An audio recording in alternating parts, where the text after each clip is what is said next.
Seguimos en Cosa Pública 2.0. Gracias por permanecer en sintonía con nosotros y vamos a la línea telefónica.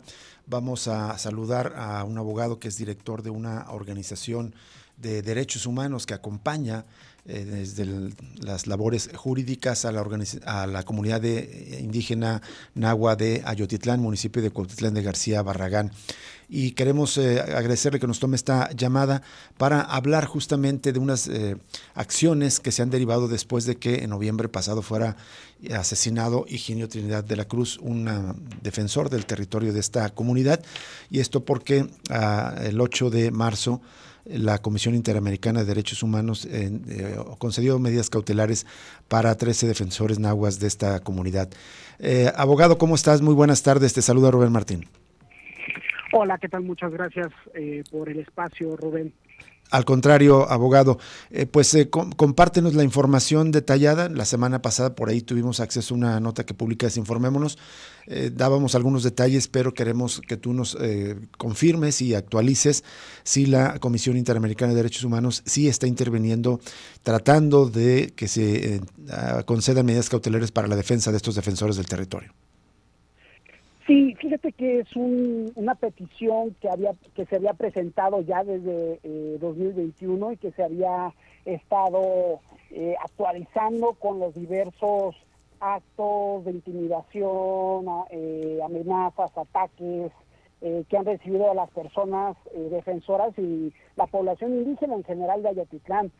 Bien pueden ustedes y el auditorio también recordar cómo esta comunidad indígena enclavada ahí en el municipio de Cuautitlán de García Barragán, pues ha tenido un gran historial de matanzas en sus comunidades. Timbillos es una de ellas, desplazamiento forzado como en Las Pesadas, y también ataque contra algunos de sus principales líderes. Recordemos ahí al compañero J. Santos Isaac Chávez, desaparecido primero de manera forzada y después encontrado asesinado en 2021.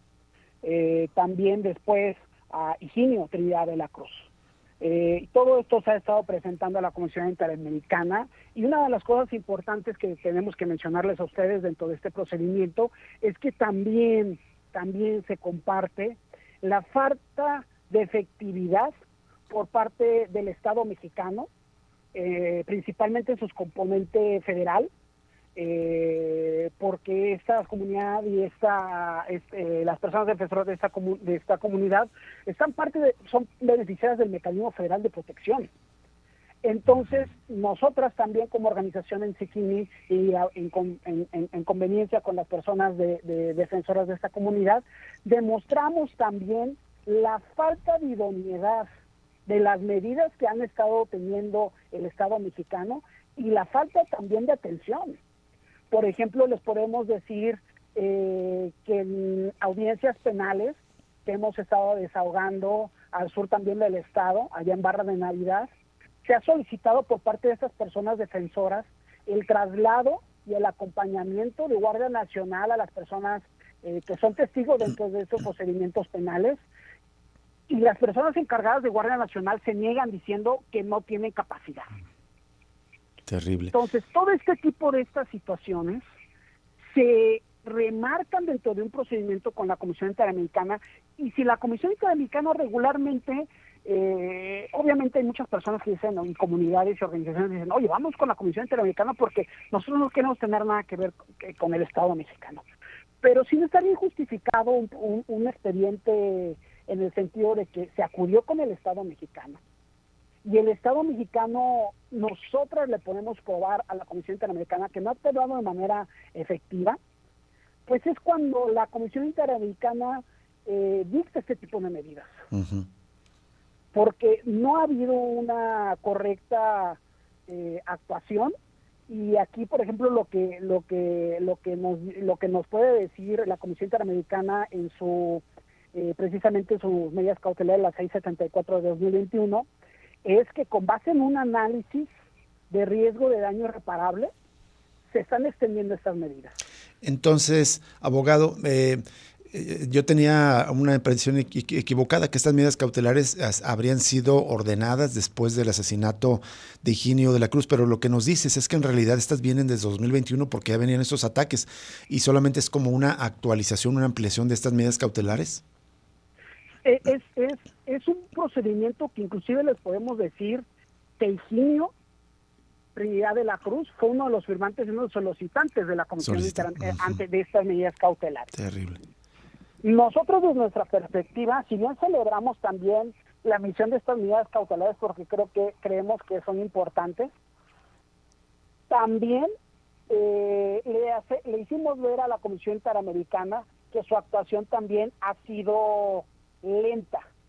Y como sabemos nosotras, en el mundo del derecho, pero lo sabe también cualquier persona y cualquier comunidad, justicia lenta no es justicia. Claro. Entonces también nosotros nos hemos quejado con la Comisión Interamericana. Hubo alrededor de 13 comunicaciones con diferentes hechos violentos contra estas personas desde 2021 y hasta ahora, que lamentablemente sucedió la situación del homicidio, de desaparición forzada primero por parte de agentes del Estado y después homicidio del compañero Higinio Trinidad de la Cruz, es que se otorgan.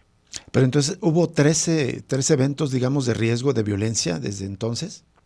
Hubo 13 comunicaciones y dentro de cada una de esas comunicaciones había uno o más hechos violentos. Terrible. ¿En qué consisten estas medidas cautelares, abogado? Mire, lo que marca precisamente la Comisión Interamericana es que se efectúen las medidas necesarias para conservar la vida e integridad física y mental de las personas defensoras, beneficiarias. Posteriormente, el segundo punto es que estas medidas sean consultadas y las personas defensoras y sus representantes tengan participación en la planeación y en el desarrollo de estas medidas necesarias. Y finalmente, que haya un informe. Aquí dice, si bien dice informe y si bien en el anterior no dice tal cual consulta y participación, pero es lo que deriva, es lo que significa en su esencia. Y también acá es un informe, pero por el tipo de asuntos, esto no es un informe, no va a ser un informe único, va a ser un informe que necesite más allá de una sola edición. ¿Por qué? Una de las cosas que le estamos diciendo desde siempre al Estado mexicano y también a la Comisión Interamericana es que debe de dejar tener una aproximación reactiva. Muy mala, por cierto, Claro, muy mala. Claro. Sino tiene que tener una visión preventiva para que las personas se sientan seguras de poder realizar de manera segura su labor como personas defensoras del territorio y de los derechos humanos de su comunidad indígena, cosa que no existe hasta el momento, esa condición. ¿Qué tal, abogado? Le saluda Jesús Estrada. Una duda también, me parece que por ahí en las medidas que emitió la Comisión Interamericana también hace una crítica a varias instituciones federales, en concreto a la Fiscalía General de la República, porque no ha respondido, dice, a las múltiples solicitudes de investigación de delitos ocurridos. Y también le hace una crítica a la Comisión Nacional de Derechos Humanos porque ya habría cerrado las quejas que se habían presentado por las amenazas contra los defensores. Preguntarte de qué impacto puede tener eso y sobre todo también en el caso de Higinio Trinidad, se había pedido desde un principio que la Fiscalía General atrayera la investigación. ¿Qué ha pasado hasta ahora, abogado? Mire, lamentablemente, esto es algo que estamos viendo a lo largo con otras colegas, organizaciones y comunidades a lo largo del país, así como lamentablemente es un modelo. La federación no está tomando sus obligaciones en serio. Parece que pesa más la narrativa de que el pueblo es feliz, y que efectivamente se está realizando una transformación, cosa que no existe, porque el pacto de impunidad sigue. El pacto de impunidad sigue y Ayotitlán es el ejemplo perfecto de ello. Teniendo delitos del fuero federal sumamente evidentes, en donde inclusive medios o algunas otras personas defensoras de esta comunidad, como la Red Jalisciense de Derechos Humanos, como es CANTA, como es FREMAR, mencionan un apartheid. no se efectúa una labor de investigación adecuada, ni de prevención, ni de investigación, ni de sanción, ni de reparación adecuadas. La Fiscalía General de la República no ha tenido ninguna intervención antes y tampoco ahora hasta el momento en lo que es este primer informe que justo el día de hoy nos acaba de llegar por parte del Estado mexicano y que nos lo transmite la Comisión Interamericana. La Fiscalía de nueva cuenta totalmente desaparecida. Y eso no puede ser en un asunto como Ayotitlán. ¿Qué es lo que tiene que pasar, Jesús, Rubén? Tiene que salir en la mañanera y tiene que ordenarle al presidente de la República, aun cuando se supone que la Fiscalía General de la República es autónoma. Porque es lo que se ha visto en muchos de los casos, que cuando rebasa el umbral de lo público nacional es cuando tiene alguna intervención. Sí. Y eso, Jesús y Rubén, es un actuar criminal de los que precisamente deben evitar la criminalidad en México. Sí, así es. Abogado, ¿y en este momento ya están recibiendo algún tipo de protección? ¿Hay presencia de Guardia Nacional o no se están acatando estas medidas cautelares dictadas por la Comisión? No se están acatando. Existe una red de personas defensoras allá y lo que nos comunican es de que no hay presencia suficiente. Habrá presencia una vez cada 3, cada 5 días. Y algo que manifiesta mucho a las personas defensoras, a nosotros no nos sirve de nada que aquí estén en la mañana cuando en la noche está el avispero. Sí, está terrible. Ellos y ellas quieren presencia permanente. Y no se está cumpliendo por parte del Estado mexicano. Parece que estamos jugando. Y con la vida de más de 18,000 personas indígenas de esta comunidad, no se puede jugar. Entonces, evidentemente, pues a pesar de este llamado de este organismo internacional, sigue las condiciones de riesgo para la comunidad en general y particularmente para quienes son más visibles en la defensa del territorio. Sigue el tratamiento lamentable y criminal por parte del Estado mexicano y que parece darnos a entender que hay un pacto de impunidad en la zona. Terrible. Abogado, una última pregunta de mi parte, aprovechando, hace unos días entiendo que se inició el proceso de elección interna del comisariado ejidal allá en Ayotitlán, justamente en este contexto de violencia. Solo preguntarle cómo va el proceso hasta ahora y el ambiente allá en la comunidad. Pues el ambiente terrible, nos informan las personas que hay amenazas para que haya una planilla única y al parecer es lo que va a haber, una sola planilla. ¿Y esta planilla, digamos, defiende los intereses de la comunidad o estaría más del lado de la empresa minera? Esta planilla defiende el interés del dinero que les entrega. Entendemos. Las actividades no legales. Terrible. Y no apegadas a los derechos humanos de la comunidad. Bien. Van por la minería. Así es. Pues qué mal que no se resuelven las condiciones de riesgo y violencia para los habitantes de la comunidad de Ayotitlán, en el municipio de Cuautitlán de García Barragán. Muchas gracias, abogado, director de la organización Tziquini, por compartirnos esta información. Te agradecemos. Gracias a ustedes. Un abrazo a todos. Igualmente.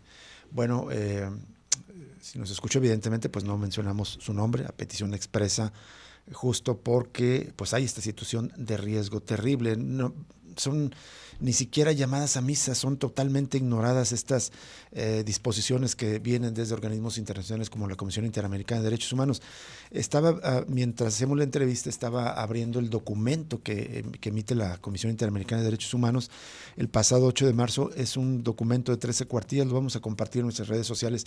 Es impresionante la cantidad de amenazas y los detalles de cómo corren un riesgo terrible. Estamos hablando pues de un lugar aquí en Jalisco, un lugar que puede llegar en apenas unas horas, y pareciera que estuviéramos hablando de una época porfiriana, donde se impone, antes eran los cacicazgos, siempre es el dinero, como decía el abogado, pero en este caso es la troika de la que hemos venido hablando durante hace varios años, la troika de la complicidad del Estado, de los intereses económicos, en este caso mineros o quienes extraen madera, y la troika que la completa el poder del crimen organizado, quien ejecuta, quien amenaza, quien vigila, quien tiene aterrorizados a toda la comunidad para que sigan explotándose, en este caso con actividades extractivas y haciendo dinero a la otra parte de la troika, pues desde el Estado y desde los intereses económicos y evidentemente también también el crimen organizado. Terrible lo que ocurre en Ayotitlán. Vamos a la pausa y volvemos con la siguiente entrevista. También una situación de riesgo ahora en Ajijic, en el lago de Chapala. Ya regresa Cosa Pública.